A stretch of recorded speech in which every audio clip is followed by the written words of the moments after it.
Thanks for watching. Don't forget to like, comment, share and subscribe to Mufti Tariq Masood, famous scholar.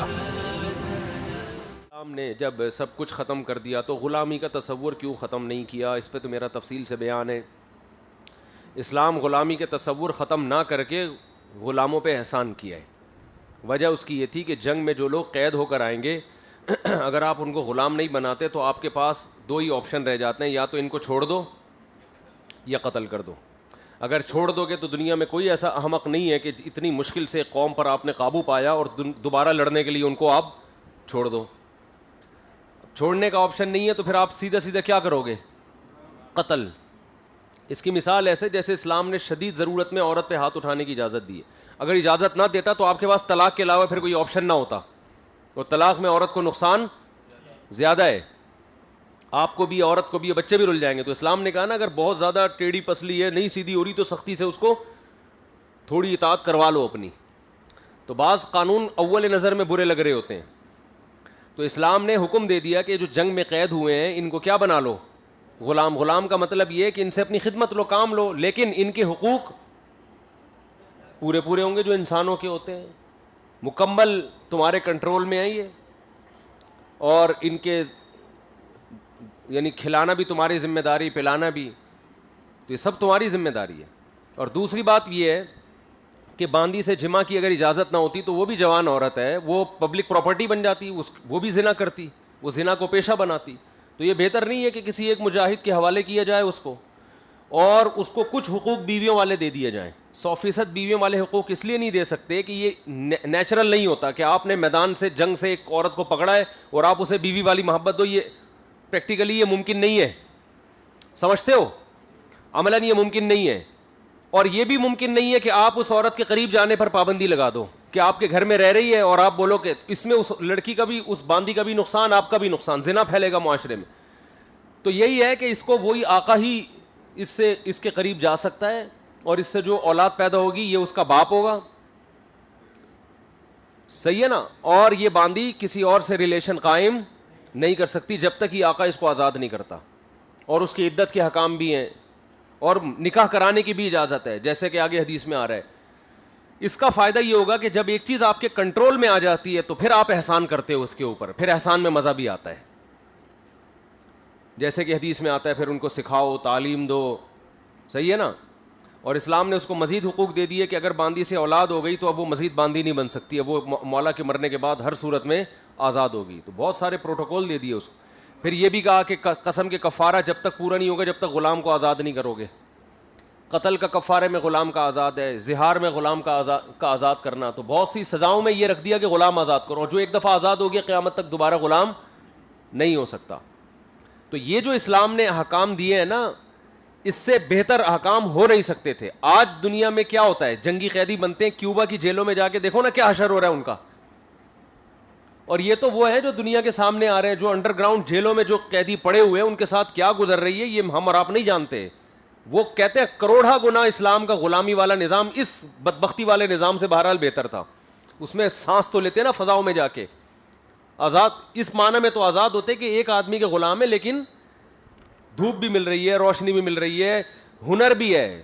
کیونکہ مولا پھر اپنے غلاموں کو کاروبار سکھاتے تھے ان کو. بھائی میں نے بتایا نا اسلامی تاریخ میں بڑے بڑے محدثین آپ کو وہ ملیں گے جو غلام تھے,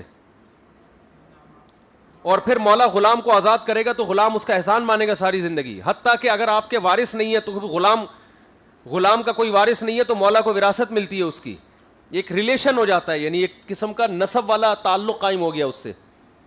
سمجھتے ہو؟ تو یہ جو تبھی غیر مسلموں جنہوں نے اسلامی نظام کو دیکھا ہے نا غلاموں والے, آج سے 200-250 سال پرانے کے جو انگریز ہیں, انہوں نے تعریف کی ہے اسلامی خلافت. اور جب وہ جاتے تھے تو تعریف کرتے تھے کہ مسلمانوں کے ہاں غلاموں کا قطعاً وہ تصور نہیں ہے جو یورپ اور امریکہ میں ہے, یعنی آج جو یورپ اور امریکہ میں ہے وہ قطعاً تصور نہیں ہے. اور اس وقت بھی جو یورپ میں تصور تھا وہ مسلمانوں کے ہاں, وہ کہتے تھے ان کے ہاں تو یہ تو گھر کے فرد کی طرح رہتے ہیں غلام, اور ان کے ہاں کہاں رہتے ہیں جنگ قیدی.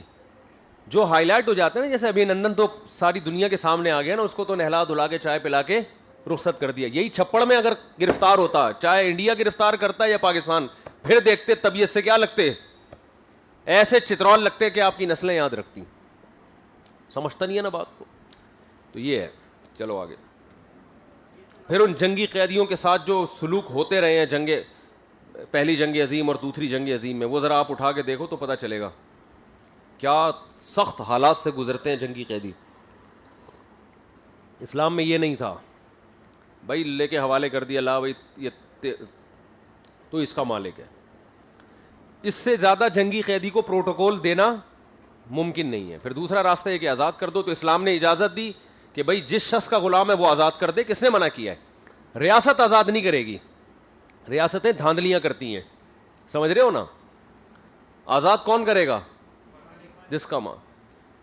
تو اس میں ان کا ریلے اور بہت آزاد کیا ہے. حضرت حسن تو 100 باندیاں آزاد کر دیتے تھے ایک ٹائم پہ. کتنے واقعات ہیں. پھر بہت سے لوگ یہ کرتے تھے. اب کیا ہو رہا ہے آج کل, آپ نے دیکھا ہوگا لوگ کیا کرتے ہیں, پرندے خرید کے آزاد کرتے ہیں نا. پہلے مسلمان یہ کرتے تھے, غلام خرید کے آزاد کرتے تھے, غلام خرید کے. اور یہ ثواب ہے. قرآن کیا کہہ رہے ہیں؟ فکو رقبۃ. اسلام نام کس چیز کا ہے؟ فکو رقبۃ, غلام کو آزاد کرنا. یہ اسلام کو ڈیفائن کیا قرآن نے. تو اسلام نے ایک خاص پروسیس کے تحت غلاموں کی آزادی رکھی ہے, ایک خاص پروسیس. ایسے ہی کر دیتے ایک جنگ میں قیدی آئے ہیں سارے چھوڑ دو, ایسے نہیں ہوتا. ایک خاص پروسیس سے گزار کے کیا کیا, ان کو آزاد کیا. سمجھتے ہو؟ چلو بھائی. تو نبی نے فرمایا جس کی باندی تھی وہ باندی سے جمع کرتا تھا, پھر اس نے اس کو بہت عمدہ ادب سکھایا, بہترین تعلیم دی, ثم اعتقہا, پھر اس باندی کو آزاد کر دیا. یہ دیکھو وہی بات جو میں کہہ رہا تھا, ہے کہ نہیں ہے؟ کتنے احسان کا نبی حکم دے رہے ہیں کہ باندی ہے اور باندی سے وہ فائدہ بھی اٹھا رہا ہے, اور اس کے بعد یعنی ایک فائدے کی چیز ہے, اس کے باوجود وہ یہ نہیں سمجھ رہا کہ یہ ایک ذلت کی اور توہین کی چیز ہے, بس فائدہ اٹھاؤ چھوڑو. نہ نہ نہ نہ نہ, اس کو ساتھ ساتھ تعلیم دے رہا ہے, ادب سکھا رہا ہے, معاشرے میں اس کی تربیت کر رہا ہے. اور اس کے بعد آپ نے فرمایا کہ ثم اعتقہا, اس کو آزاد کر رہا ہے, فتزوجہا, پھر اس سے نکاح کر رہا ہے بیوی بنا کے اس کو. کیا اس سے زیادہ کسی عورت پر دنیا میں احسان ممکن نہیں ہے کہ اس کو بیوی بنا لیا اور اس کو بیوی والے حقوق دے دیے. یہ وہ عورتوں کی بات ہو رہی ہے جو جنگ میں قید ہوئی ہیں. تو اتنا پروٹوکول کوئی جنگی قیدیوں کو نہیں دیتا, سمجھتے ہو؟ تو آپ نے فرمایا فلہ اجران, اس کو بھی کتنے اجر ملیں گے؟ 2 اجر ملیں گے, ڈبل اجر ملے گا.